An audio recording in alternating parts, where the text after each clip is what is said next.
These two loaves of sourdough ciabatta that you're about to make will be begging you for a drizzle of olive oil and a sprinkle of sea salt. And you can get a nice bubbly open crumb like this one without going through any unnecessary steps or dealing with an unmanageable dough. Into your mixing bowl goes 400 grams of bread flour and 50 grams of whole wheat flour. If you wanted to, you could just do a full 450 grams of bread flour. Next, add 10 grams of salt and 100 grams of active sourdough starter. This is how I fed my starter. The night before I wanted to make this, I took 25 grams of sourdough starter out of the fridge. I fed that 50 grams of bread flour and 50 grams of water, and then I waited till the next morning. It was about 8 hours later. It had doubled in size, and it was ready to use for this recipe.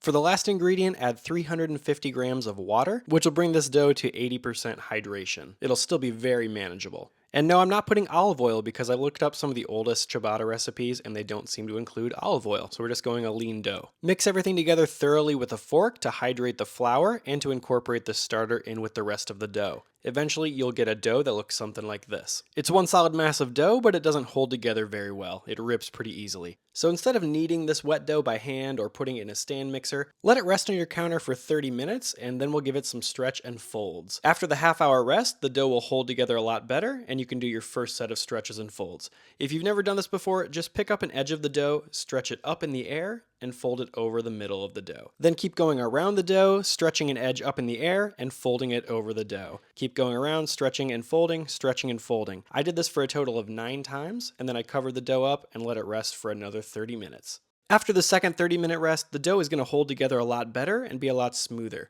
So just do 4 stretches and folds. Pick one edge of the dough up, stretch it over, then turn the bowl 90 degrees, stretching and folding just 4 times. You want to maintain as much air as possible in this dough. Makes for a really good ciabatta. After that, let the dough rest for 30 minutes one last time.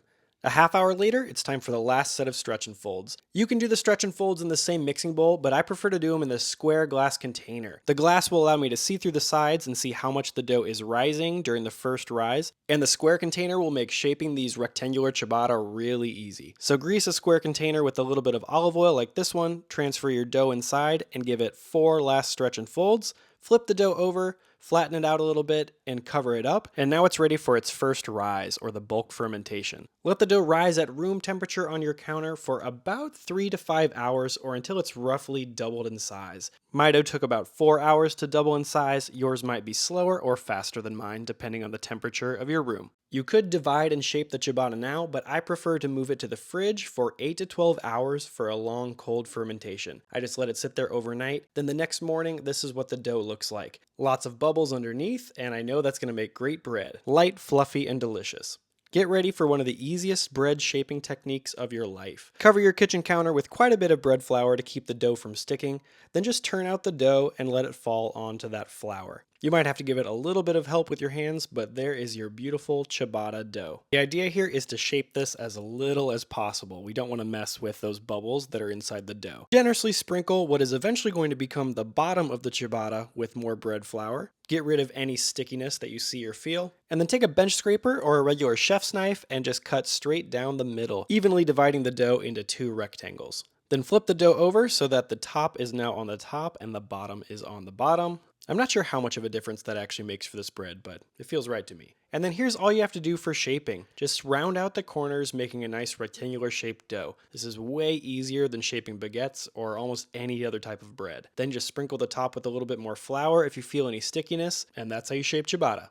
Now I'm going to show you how to bake these on either a baking stone or a metal sheet pan. Both methods work out fantastic. So if you're using a baking stone, just see how big it is. This is my pizza steel that I use. Then cut out a piece of parchment paper that's the same size or a little bit smaller than your baking stone. Then lift each ciabatta gently with careful fingers onto the parchment paper, trying not to knock out too much air from the dough, and then just readjust each loaf so it's got that rectangular shape once again. The last thing you'll need to do is cut down the middle of the parchment paper, separating each of the loaves. This makes it a lot easier for yourself because you can just pick up each of the loaves individually and place them onto the baking stone. It's a lot harder to try to do them both at the same time. Brush any last sticky bits of dough with bread flour and then cover the dough up and let them proof at room temperature for 1 hour.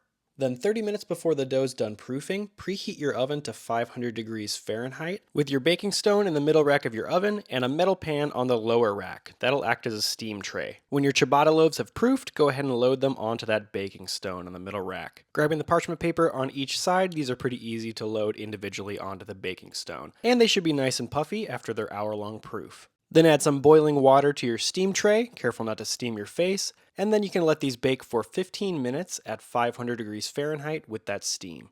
After 15 minutes, your oven should be nice and steamy, and your ciabattas should have puffed up beautifully like this. That's ciabatta oven spring. Go ahead and remove the steam tray, and then continue baking these for another 10 minutes until they're nice and golden brown. They should look something like this. Then go ahead and move those to a wire rack, where they can cool for at least an hour before you slice in. These ciabatta are golden brown with the floury top, and they're very light with the crispy exterior. A little burnage on the bottom, but that's only a problem if you make it a problem. I'm going to go ahead and show you two different crumb shots for this. If you cut it sideways like this for slices, this is what you'll see on the inside, a nice airy crumb. And if you cut it lengthwise for a panini style sandwich, this is what you'll see. A beautiful, mildly open crumb as well, which I think is great for a panino. If you don't have a baking stone, here's how you can make ciabatta just the same. Place your shaped ciabatta rectangles onto a cookie sheet or a metal pan that's been lined with parchment paper. These can proof on the cookie sheet just fine, you won't need a baking stone.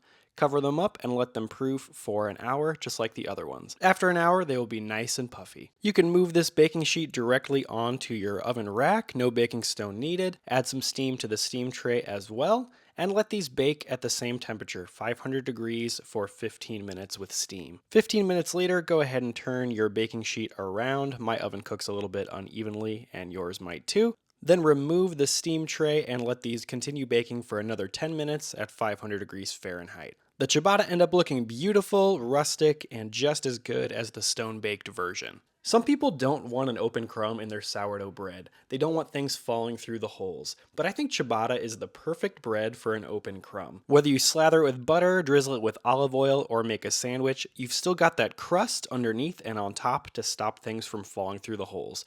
And the holes make this bread light and airy. The crust is crispy on the outside. It's perfect for a sandwich or for slicing and drizzling with olive oil. The small sized slices of this bread make it perfect for a charcuterie board, and the delicious complex flavor and mild acidity make this a perfect weekly sourdough bread to make. I hope you make it soon. Check out my ebook at grantbakes.com/ebook for my favorite sourdough bread recipes, and I'll see you in the next video.